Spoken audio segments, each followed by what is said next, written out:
Endless Evolution is a community engaged in the exploration of human experience. We engage with one another to understand our unique paths. We talk, we laugh, we heal, and we invite others to share this journey with us. Won't you join us? Endless Evolution. So many humans, and where's the humanity? Hey, Aaron. Hey, how you doing? My brain is tired. We were just talking before we hit record. We are here to discuss a little bit The Chain of Ideas by Ibram Kendi. For people, got my blocker on. Maybe you can do it. And it is a thick, thank you. It is a thick, heavy, chock full of information book. So we haven't recorded in a while simply because we're making our way through this thing. Not regretting it, there's so much. And he didn't even put the damn footnotes or citations in here because it's In the book. Yes.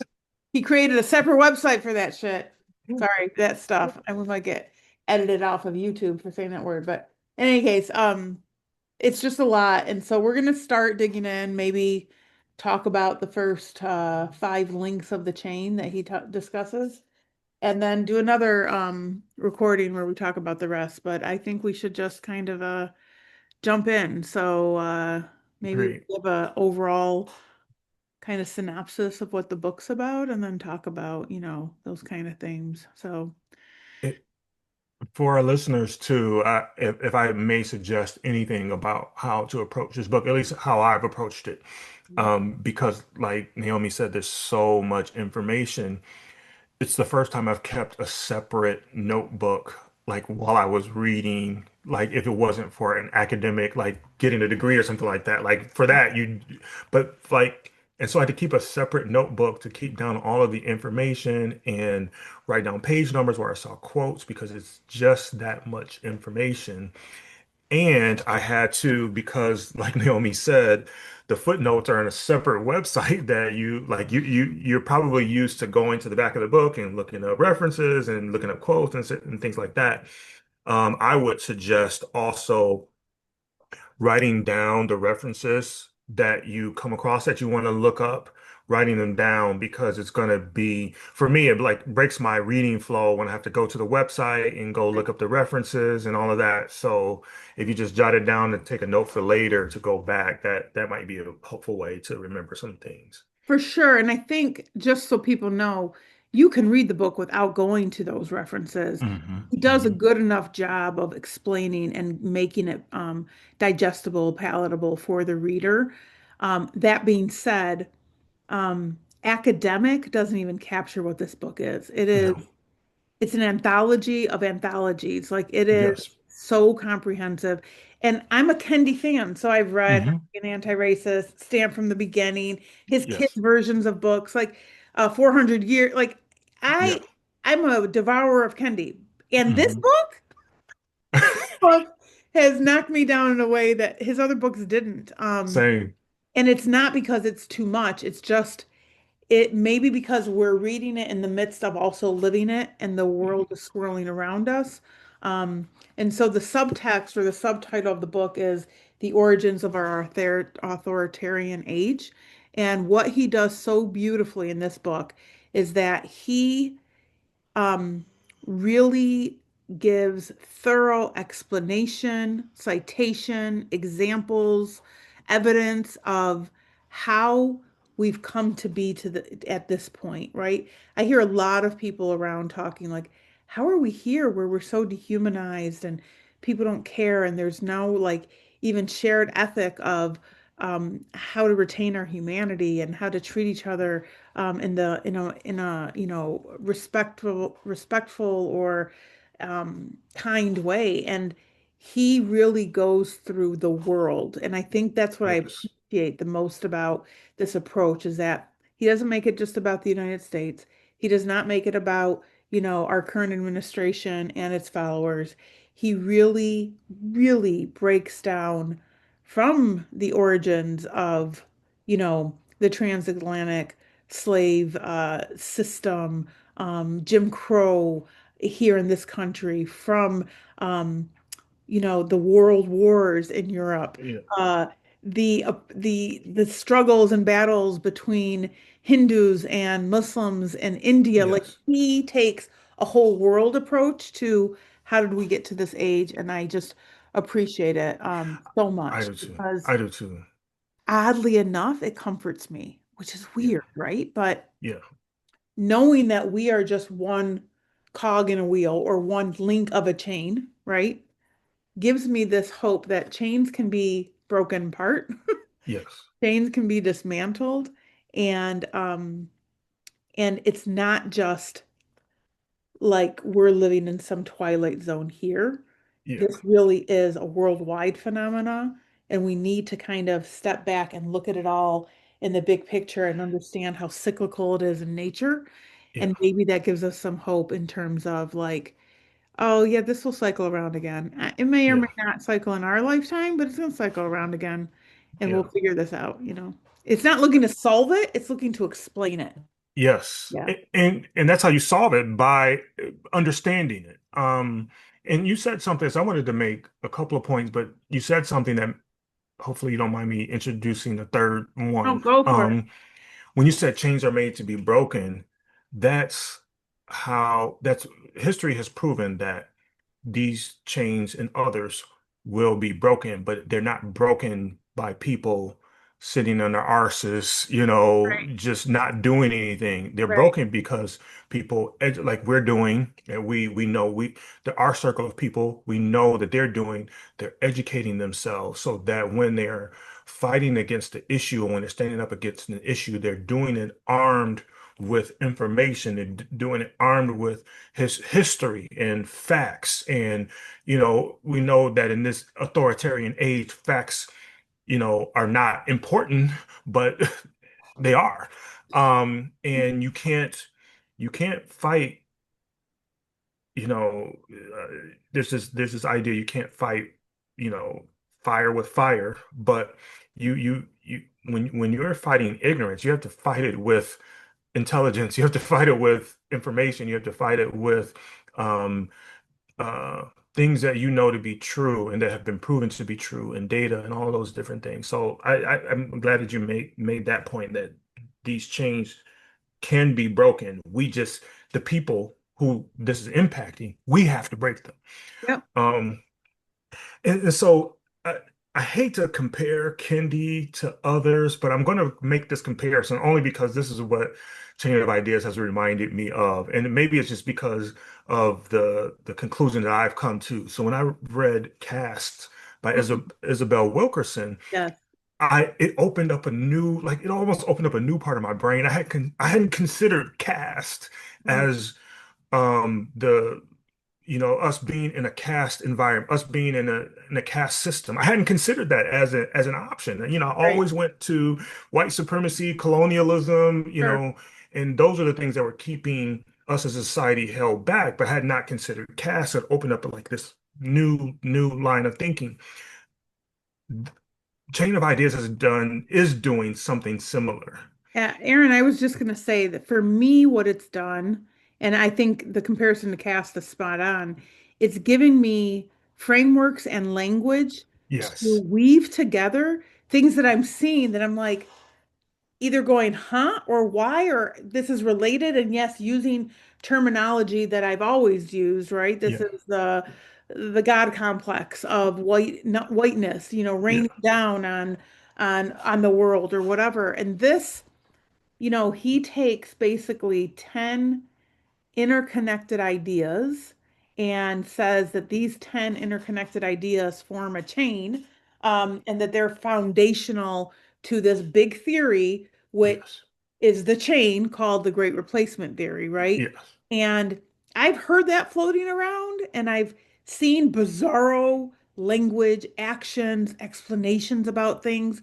Um, as some of our listeners, if they've stayed with us, know, I have a house in Spain. I go back and forth between that country here and those cultures. And when I was there last summer, I heard almost identical language on the broadcast there, whether it was speaking about issues of immigration, speaking about the economy, like verbatim. And I just chalked it up to, oh, that's because the same media companies own all the media sources around the world.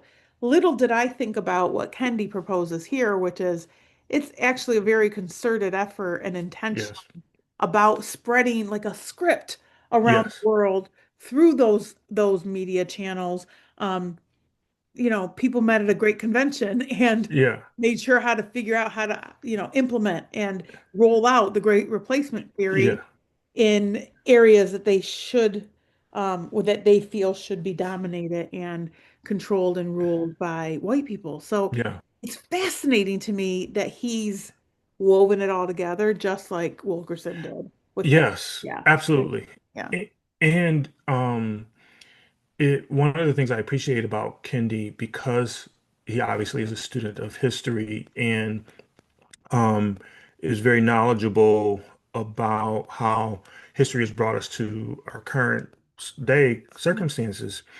Um, is that he makes things so plain, even though it's a lot of information, just like in How to Be an Anti-Racist, he defined things that we may have already thought we knew the definitions to or had our own definitions for, but to ground us in the context of that work, he would define things. And I appreciate him doing something similar in Chain of Ideas where, like, when we get to a new chain, if you will, which each chain has is an overarching idea, but has separate chapters within each chain to kind Right. of Called links, right? Each call links. yeah.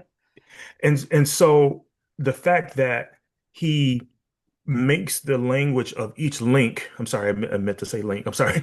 Um, the fact that he makes the language of each link so plain and digestible, you can, he can then layer on the historical facts that support that assertion for that link. But like when he says racism is biological prejudice and interpersonal discrimination, bigotry is prejudice and interpersonal discrimination, right? So he gives us the definition and how those link together, and I can't wait to see how he connects the chain at the end, connects it back around, because I had not, like you said before, like I was thinking that a lot of these things were just isolated incidents or people were going crazy in the world. Like everybody would say, well, what's the world coming to and what's Right. going on? It's crazy.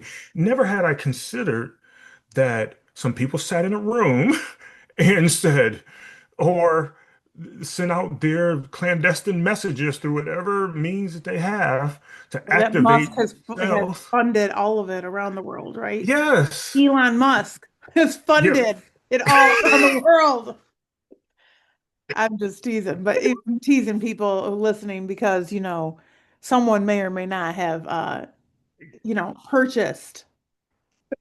purchased a car. I'm just gonna not even name it, but I just say that because we have to, and this has been a big thing for me in life, right? Like connecting the dots, connecting the chain, connecting the links in the chain. I've always contended that people don't connect dots because if they started connecting dots and they see where things lead, it would be too much for their brain to handle. And they Yes. would feel somehow guilty, complicit, engaged in being part of it. It's why I think atrocities like genocides can happen because people do not see themselves. My Jewish friends do not see themselves as Netanyahu, and they don't see that the causes that they support or the money where they put their money is going back to certain chains, right? Mhm. And not all of them are doing that. I'm just saying that like we don't see it. We don't see as people in this country when we're supporting certain businesses or engaging in certain practices how it all connects back.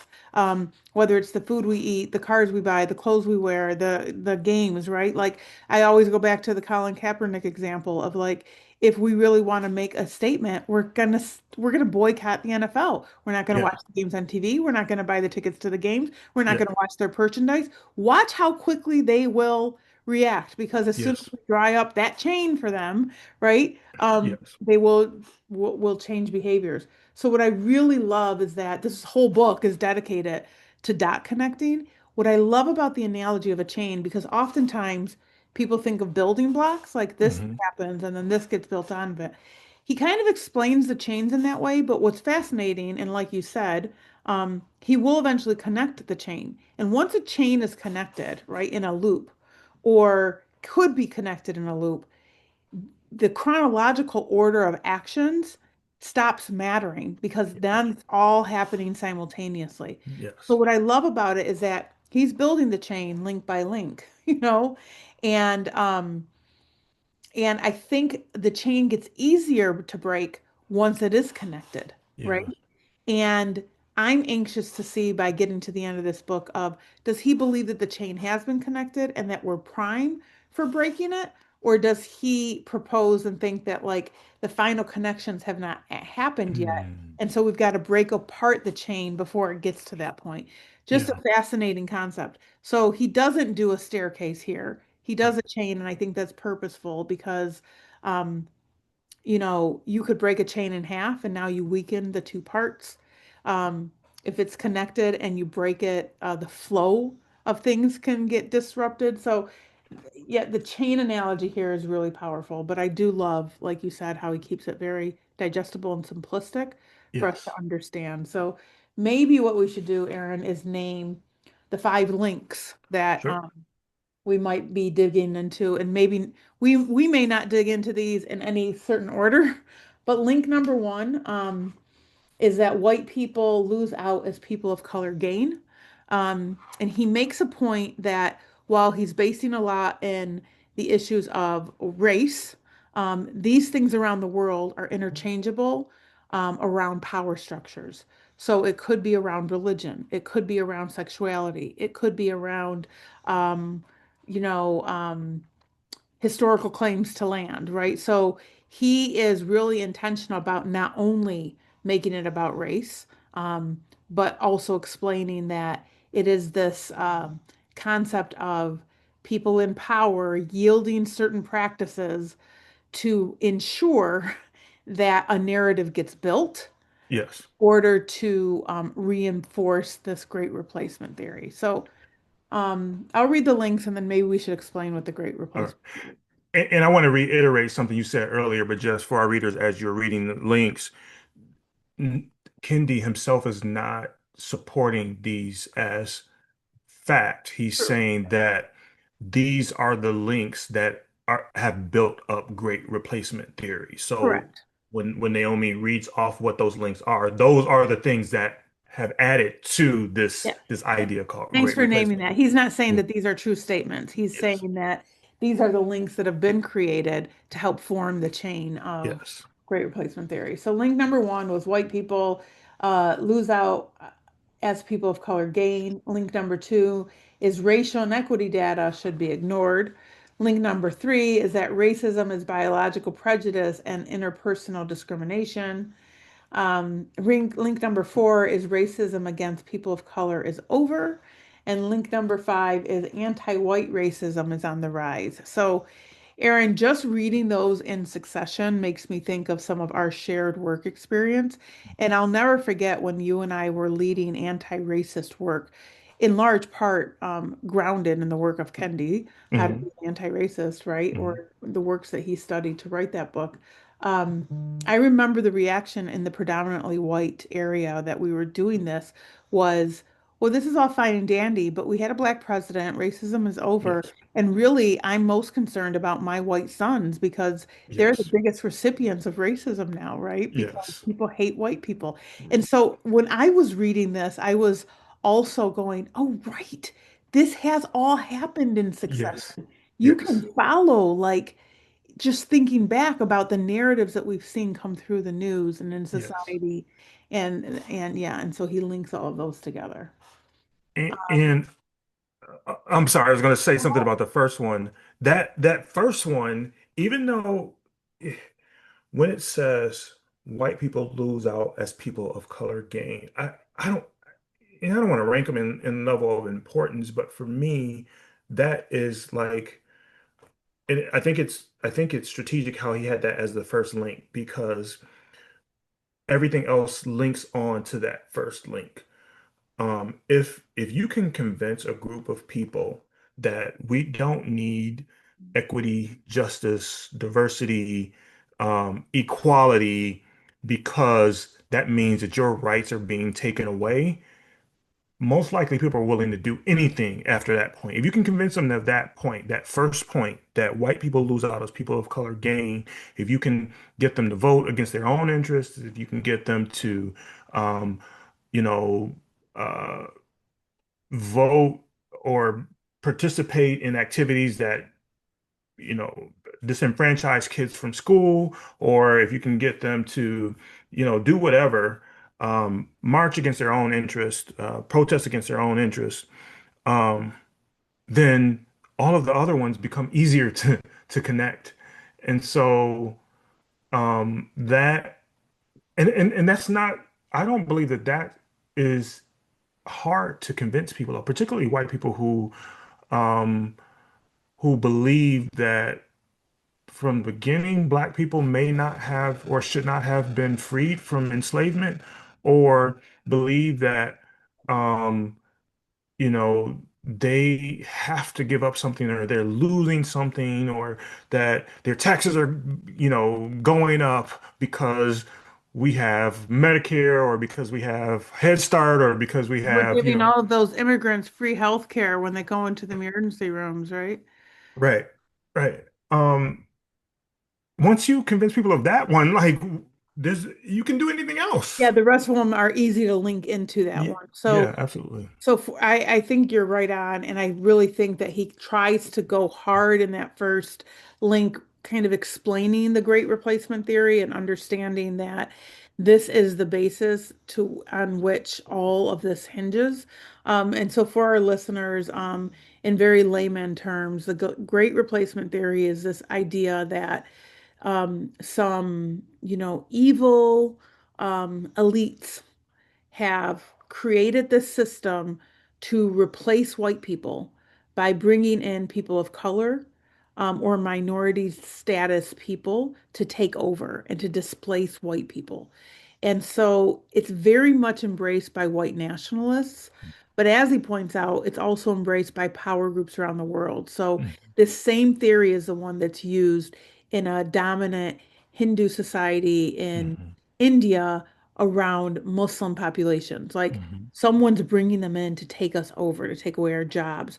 And it all hinges on this idea of zero sum balance of everything, right? So mhm, we've heard of like zero sum budgeting, right? You shouldn't spend more than you're bringing in. And so that the way to budget is to make sure you're at zero and that you're not in the negative, right? And mhm, it's better if you're in the positive. So the same idea is used around there's this fixed quantity of resource in the world, period, whether mhm, that's wealth or land or access to water or whatever it is. And there's this ongoing competition and race that is between white people and everyone else. mhm, mhm, Um, and that the zero sum game is that if white people lose, it's because it's going to the people of color. mhm, And rather than saying, oh, there's enough to go around for all of us to live well, there's enough to go around for all of us to have access to water. It's like, but if I give you my access to water, then I don't have my access to water and you get all the access to water. Again, when I first came to the district where we both worked, and I was put in charge of the gifted and talented program.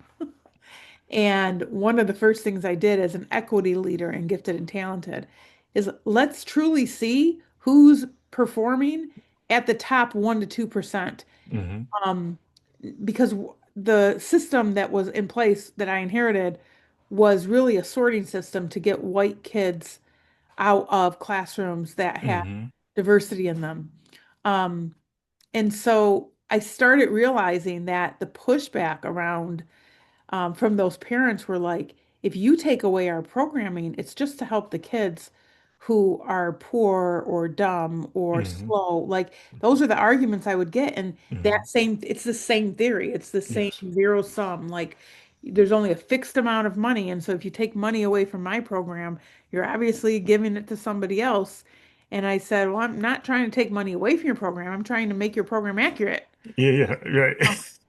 That's It, what this is, right? But it's the same theory that was butting up against us. So that theory, just for context, has been cited, actually cited in multiple of the mass shootings. So whether it was like the synagogue attack in Pittsburgh, or I think he talks about the Buffalo attack in the hmm supermarket. hmm Um, I think it was cited by Dylan Roof, who went into the Yes. church and Yeah. shot up the prayer group, right? Like, Yes. so actual and the people who marched in Charlottesville, right? Yes. Like they marched screaming, "You won't You're replace not. us."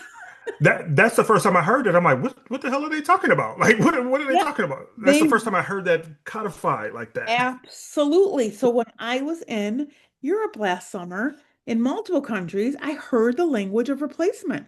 I heard, oh, these immigrants from South America are just coming over and they're replacing Spanish workers and they're taking away our jobs. And these immigrants from Africa are coming in and replacing the rights that we have to our land. We're native French. Like I heard this traveling around Europe, and I'm like, replace, like that word kept coming up. They weren't using like they're coming and taking resources. They're Hmm coming and, challenging us for our ability to live a decent life. I hmm heard the word replacement, multiple languages, right? Yeah, So I'm absolutely. like, why is this rhetoric? Why is this propaganda being repeated exactly, like verbatim, from one country to another? And that's some of the things that Kendi breaks down and cites, right? So, I know it's a work of fiction, but it reminds me of Handmaid's Tale, in the sense that um, you want to control women's bodies for one. So when I think about like abortion laws and things like that, my conspiracy theory brain goes to, well, if you want to control how human beings reproduce, i.e., women, if you want to control how they reproduce, then you take over the rights to their body because the data is showing us right, statistically that I think it was last year or the year before that white people for the first time in American history have declined in population, either stayed stagnant or declined in population. And then the data that shows, a few years out shows that they will be in the statistical minority with regard to population, like in the next, I think it's like 20 years or so. And so when I think of the rationale behind great replacement theory, it's not, I don't think it's about resources. I think it's about power. I think it's about being in the numerical minority, which they are in the globally, white yep, people are in the numerical minority. Um, I think it's about power. I think it's about control. I think it's about, but when you make people think that they're going to have less resources right, as a result of them right. being in the minority, that's when people are not going to want to give up, their access to clean water, which you won't have any less access to clean water. But, Correct. if you convince people that they're going to have less access to clean water, or less access to fresh produce, or less access to jobs, or less access to education, you know, it you can convince them to do whatever it is you want them to do. And it's a brainwashing of sorts. And It so absolutely is, yeah. I just don't, people like you and me who are intelligent. I mean, they're very intelligent people who fall for this, but like people like you and me who read through this, you can't, you can't see through this. Like, No, and that's the thing, but I think what's brilliant about how the propaganda machine has spun it is that they realized very quickly that they couldn't just come on the scene and use these extreme ideas, and they had to kind of soften the rhetoric to hmm build people up to it, right? So you can look at our own country, even though Kendi looks at country like examples from all around the world. You can look hmm at our own country and think about the language that's used around immigrants now, hmm criminal and rapists hmm and horrible, despicable human beings is what they despicable creatures and animals. They're not even calling them human beings, right? Is very much more extreme, right, than it was 10 years ago, 20 years Hmm. ago. Hmm. Um, Immigration problem had to be controlled because we're going to have too many people and our Hmm. resources would be limited, was the rhetoric 20 years ago. Now it's that they're coming to replace us, right? Hmm. To slowly build up to the extreme language and desensitize people around it because they were slowly building into it, right? So use Yes. this example of um, a farmer whose subsidies has been decreased, um, and and the solution is to bring in cheaper labor, and they Hmm. use cheaper labor than the people who are now displaced. And farmers bringing in cheaper labor because their subsidies have been decreased. They need to still make a living, right, and put food on the table for their kids. Are using a cheaper labor source. The white displaced workers, if they were there to start with, are Right. feeling like those people came and replaced me, took away my job, my money, even though that's not true based on the facts. But that leads into the second point of, or the second link of his chain, which is we're not going to really look at data. Right. Because if we can just tell this story Yes. and pretend like the data does not exist or that it's irrelevant, then we can convince people of the story we tell. And that's exactly what we see, right? Our Yes. government, one of the first things they did when they came into power, this administration, was do what? Disable and erase as many data sets as they Yes. possibly could, particularly racial and inequity data sets, because they didn't want their story to be debunked. Yes. You know, It's I know this is like a going down a different path, but it's the reason why I have physical books. It's the reason why I want a hard copy book. Now I know some of our listeners out there might be Kindle readers or might do audiobooks and things like that. I'm not saying anything is wrong with that. What right, I'm saying is if at any point you can take something away with from me, and I have other things with regard to that, I store things on in the cloud, all of these different things. But like you said, it's one of those things that I can control right now. So I forget the point that I was making, but it it's difficult to to control erase the a people book. to raise a book or to control a person who has access to Yes, knowledge like yes, you can. And so it I think one of the other things that they did is they degraded our confidence in the media. Not, correct, people of color have always been at odds with the media. So we're correct, like, oh now it's fake news. correct. Um but they degraded our confidence in the media so that when these data points are put on the news or are written about or show up in journalistic Mhm. pieces that you can immediately say, oh, well, we don't Right, trust them anyway correct, because they've been lying to us for 10 years, so why should we believe that now? correct. Or I found out that they made up a story here, and so anything that they produce now is Yes. suspect. And Yes. and when something horrific occurs and public sentiment does wake up for a second or shift for a second, um, Kendi talks about the intentional distancing of the Yes. extremists from that, so they don't completely lose their control on the people that they're trying to convince in their base. Yes. Because so people can decry some extreme behaviors. You had plenty of people who support great replacement theory, initially criticizing the attacks on January 6th, Hmm. only to then call them patriots and heroes. They Hmm. were protecting our country from being taken over by illegals, criminals, animals, immigrants, right? You saw that rhetoric change. Yes. At first they knew it was too controversial of a topic. It had hit a nerve, and so they distanced themselves away from it Yeah. by calling it a shame.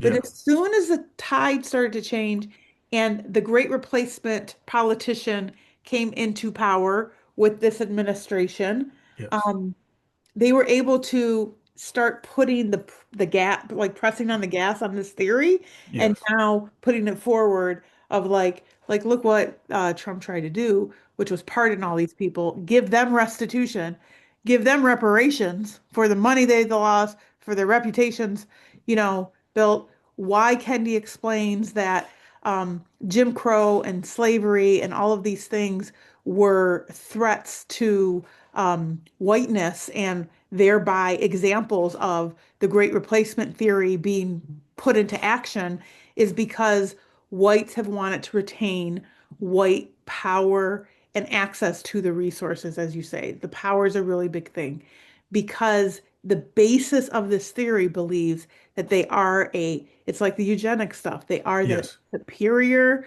race, they're superior people, and they should have rights and they should always be native to every land where they Yes. are. Yes. So another thing he talks about is the nativeness of whiteness, right? And I might be getting ahead, but I think that's link six. But like he talks about how the white people, as part of this theory, truly believe that they're the ones under attack. That's that link five, right? That Yes. that whiteness is being, so that's why DEI need to be wiped out, right? That's why understanding how our policies have been intentionally written to favor whites over other groups had to be stopped. Yep. The feelings of our kids were being hurt, right? We were hurting the feelings of white kids because anti-white racism is on a rise. Yes. Like it's a huge link, and you can Yes. see it all over right now, right? Like in the news, in social media, outside. Like we have to be careful. We can't do that. It's going to offend the white people in the room. Very interesting for me. I forgive me if I'm mixing up. Like I read so many things at once that I think I read it here. When it talked about um Reconstruction and how during Reconstruction, particularly in the state of South Carolina, there were more. Well, the state of South Carolina had more black people during enslavement. They had more black people or people of African descent than white Correct. Yeah. people. Correct. Yeah. And so That was during in re that okay, okay, yeah, all yeah. right. So I did. Right book, Aaron. Right book. Um, so this idea that post-emancipation, you started seeing black people elected to the not just the South Carolina Senate and South Carolina legislature, but then black people being elected to the U.S. Senate and the U.S. Congress, Correct. and their voices being under the Republican Party, but under and I want to add this caveat to that for all intents and purposes, the Republican Party of the day was Yeah. not the Republican Party of today. Correct. And so, but under the Republican Party, black people were elected to these positions in the U.S. Senate, which gave, at least to some degree, however you think that, one person representing a group of people can do that, gave black people a voice in U.S. politics. And so after the end of Reconstruction, they're like, oh, it's time to boot y'all Negroes up out of Right. here because we don't want to hear your voices. And so that's what we're hearing. And so I Because think that's a they were feeling replaced, right? absolutely, Yeah. absolutely. Um, and I think part of and he hasn't made this link yet, and maybe he will.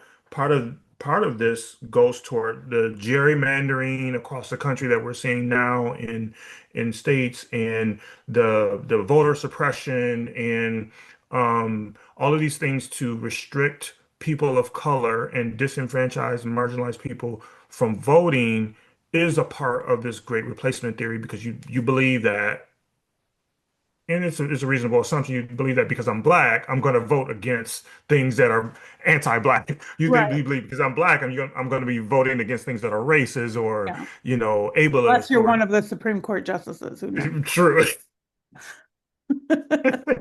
And he talks about minoritized people, people who've been placed in minority groups out of power, right? Who play along with the theory because for self-preservation and Yes, because they ultimately believe that the proximity to power, in our case, proximity to whiteness, will keep them safe.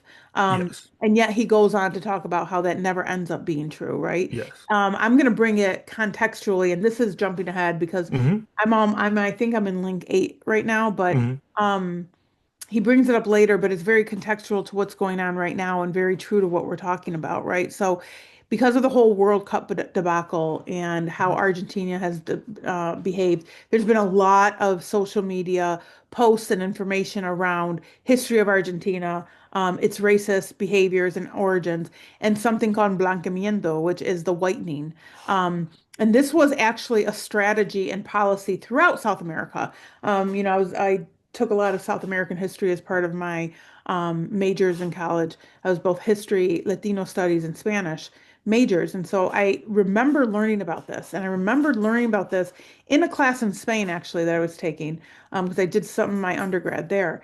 And there was a whole political strategy linked to the Great Replacement theory called blanqueamiento, the whitening. And it was an intentional theory to ship out or kill indigenous groups and or groups of color. And Argentina was the most successful at achieving it. Hmm. And the blanqueamiento, literally, so if there were black people left, they were forced to marry white people so that they could dilute the color Hmm. over generations and get them as white as possible. So it's very interesting that what Kendi does and what we see is that these processes, so whether it was the Jim Crow reaction to Reconstruction or the blanqueamiento strategy in Latin South America and colorism being brought in, how these were all serving to help bring those links to fruition and build those Yes. links of the chain and help great replacement theory come to where we are today, like in Yes. full display. Like they're not Yes. needing to soften the message anymore. They've spent hundreds of years Yes. building this up, and that's the very point of these first five links, right? Taking Yes. us through data being erased, and after data is erased, then you can talk about racism is biological prejudice, right? It's just a prejudice, and interpersonal discrimination is real, and we don't need to worry about just racism being the issue. And people aren't racist, right? People aren't, Right. they're just prejudiced or just discriminate based on preferences of behaviors and based on preferences of cultural groups. And because we have, better ways and better cultures, that if you engage in racism, it's kind of suicidal. You're telling yourself like you're your own worst problem. Kind of Yeah. the idea that talking about racism creates the racism. Yes. And so that whole link is really talking about, and he talks about Pinochet in there, right? In Chile. And remember, Chile shares a border with Argentina, and how that all went down there, right? Yes. You know, uh, Perón in Argentina ran on the platform of trying to save the poor and disenfranchised, but did everything he could to advance the Great Replacement theory, Yes. make sure that Argentina became the hotbed of Spanish immigrants, Italian immigrants, and primarily Nazi immigrants. And haven places for that because they wanted to change the political and social context of thought in their country. Speaking of which, making another link, if you will, to cast, and I'm glad you brought that up because I had some surface history about Argentina and Brazil and Peru and Chile about how after the fall of the Third Reich, these Nazis dispersed across the world and a lot of them settled in South America. Yep. And so I was amazed and not amazed at the same time about how the Great Replacement theory, which is a neo-Nazi sort of uh, theory or Yeah, yeah. yeah, framework or whatever you want to call it, ended up in countries of people of color. Like it baffles me. And so it reinforces this notion that yes, racism is a part of it. Going back to Isabel Wilkerson's idea of caste, racism is what drives it, and it's how people get assigned to caste, but it's not the ultimate driver of it. Yeah. It's power, it's supremacy, it's colonialism, it's capitalism, it's all of these things that are kind of balled up into one but if we fight this war on one front of skin color or racism, then we're missing the mark because there's a bigger war at play, if you will, and understanding this, and this is the part where I'm learning, and I don't read a whole lot of things. Well, I shouldn't say that. I'm about to say something really. I do read a lot of things that I learned from, but a lot of times I read things and I already agree with it. I already know with it, so it's just Sure. supporting what I already know. I'm in a space now where this is challenging my thinking. This is challenging my previous conceptions about not only what great replacement theory is and how it started, but and how it manifests, but how long it has been around as a process and maybe didn't Yeah. have a name to it. When you said it's been around, they've been building this for hundreds of years and it's Yeah. coming to fruition now. That's how I feel after reading Yeah. this. I mean, I think he names even that like the original thoughts of it put to paper date back to the 1800s. Hmm.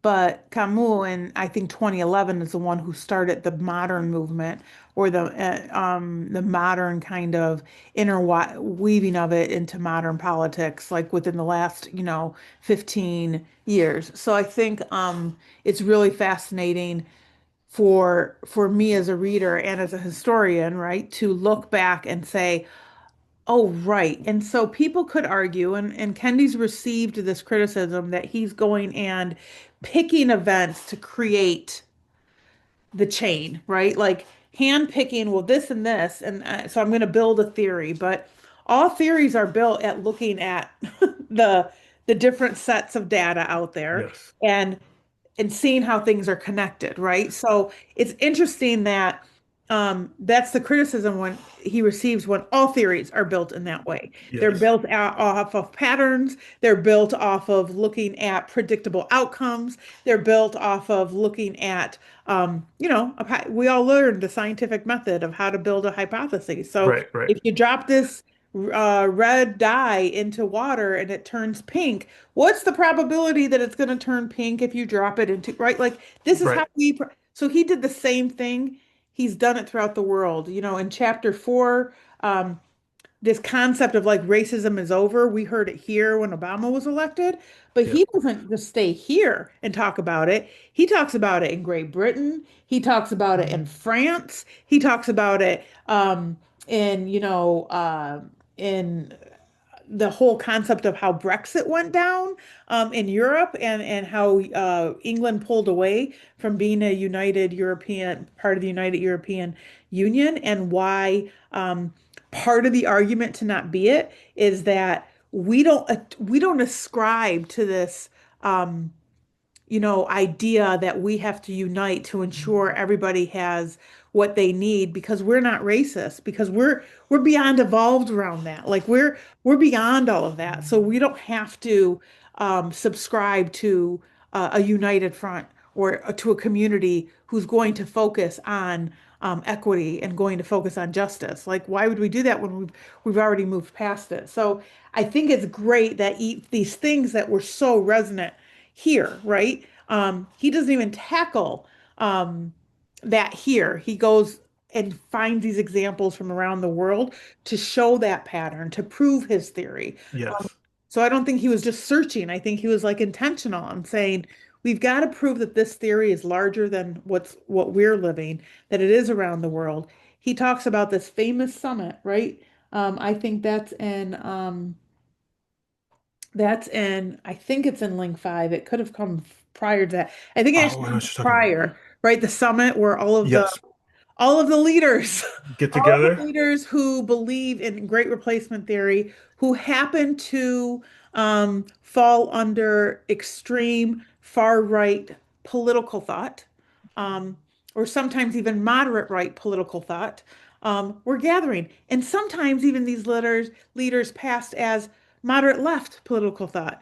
Um, Yes. but their ultimate purpose was the great replacement theory. And they gathered to share. They gathered to share ideas. They gathered to share messaging. They gathered to share platforms. They gathered to share scripts. And so he goes through in the anti-racism or that the whites are being the recipients of anti-whiteness, right? Anti-white racism is on the rise. he goes through and shares the scripts that these leaders concocted at this summit and goes and points out, like, oh, the leader of Britain said it on this date. Yes. Same exact speech was Yes. given by the leader of France in this date. The same exact speech was given by the opposition leader here. Like, it's incredible to see Yes. that. So I encourage those of you listening that when you're reading this book, to read it from the scientific method approach of, like, Yes. he's not making things up. He's not trying to just, go through an orchard of apples and only pick the best apples that fit his theory. He's looking around going, oh, the theory's here on this tree. Oh, and it's here on this tree. Absolutely. And it's here on this tree. I bet that if I go to this tree, I'm going to find it too. Absolutely. And Absolutely. Where there's smoke, there's fire. I mean, right. um, Yeah. it one of the things I think is, I hate to use the word brilliant, but it is brilliant, about what great replacement theorists are doing. They can't do it any longer about around skin color because they know they're going to need people of color in their movement. He talks about it throughout the first six links, but I think link six kind of brings it together. But he's doing it around religion or geography, because if you can make Black Christians and Indian Christians and white Christians and Asian Christians, Asian American, if you can get them to believe that their common enemy are Muslims, Correct. then you've expanded your base of people. And the end goal in that is to promote white Christian nationalism, Correct. Right. very different from the Jesus that's flipping over tables, right? So, Very different. um, and so I think that them the fact that they're using white Christian nationalism to basically shame Christians into saying that, oh, if you don't believe this in this way, then you're not Christian, and so on and so Right. forth. And and so the I can't believe this is going to come out like this, but the majority of I know Muslim people, I know Christian people, all of the Muslim people that I know personally, it's one of the most peaceful religions that I've ever seen Mhm. and heard of. And I just recently bought a Quran. It is most, and I want because I want to understand more Right. about Islam as a religion. It is the most peaceful religion, and so not in its purest form, and maybe not the purest form, but it's what from what I know about it, it's what Christians say that they are, right? And I, Sure. and I'm Christian.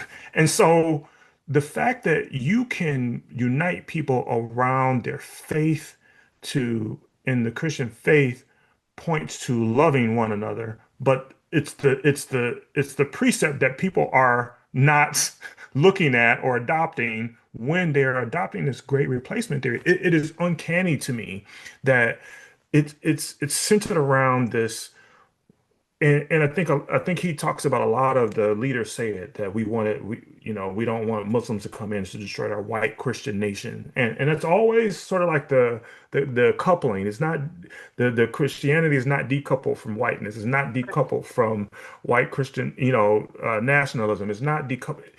All of these things are added together in order to um, I believe, in order to gather the soldiers that they need, no matter what their skin color is, and then Agreed. Even abandon them when they. there it is. There it is. Even if they're going to disassociate from them once they've achieved their goal, right? Yes, So it's kind of a wake-up call to people. Like, don't fall for it, right? Like, I yes, feel like this whole book is open your eyes. This is how it's all connected. Um, really see it so that as you're navigating the world and you see these things pop up, before you just believe them and before you let your fear and anxiety kind of rule what's going on for you, stop and go, huh? Is this connected to anything else? Right? Like, yes, where are these dots? How are these links connecting? Um, I really encourage all of our listeners to dig in. We're going to continue. Aaron and I are going to yes, continue reading this book. We're going to continue processing it. We're going to do another episode on kind of how it wrapped up, but also our larger thoughts related to kind of the whole link forming and the whole chain being together, and what Kendi proposes or not at the end of the book. But we would love for you to catch up with us. We would love for you to read with us. And we would love to hear your voices. So again, we have our speakpipe.com / endless evolution. If you want to leave us a message, or if you want to leave a note, we would love to hear from you. You can leave a comment on our YouTube channel, or on our YouTube video about what you're thinking, how you're processing it.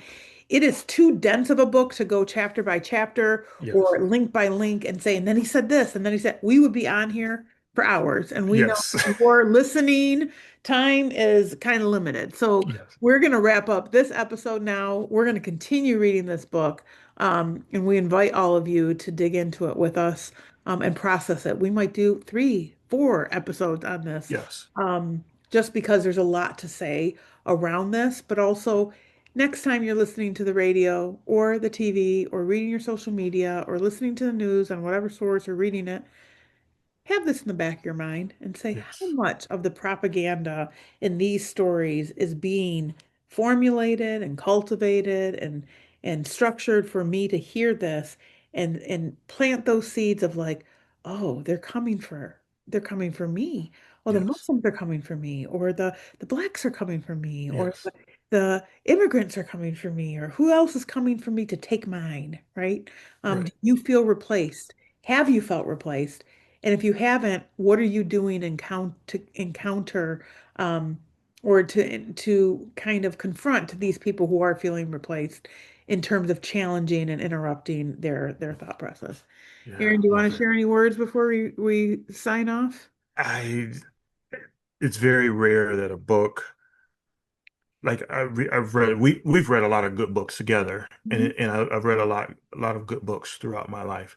It's very rare that a book like makes me sit back, and this is one of those books that it makes me sit back and digest and think, like you said, go back through the process in my head about how the propaganda machine that's out there, it is all designed to get us to an end. And this is like shedding a light on where this is going. And Right. so if you're interested in knowing, like, or understanding, like, this process, this timeline, this continuum that we're on, then I highly suggest that you pick up and start reading with us.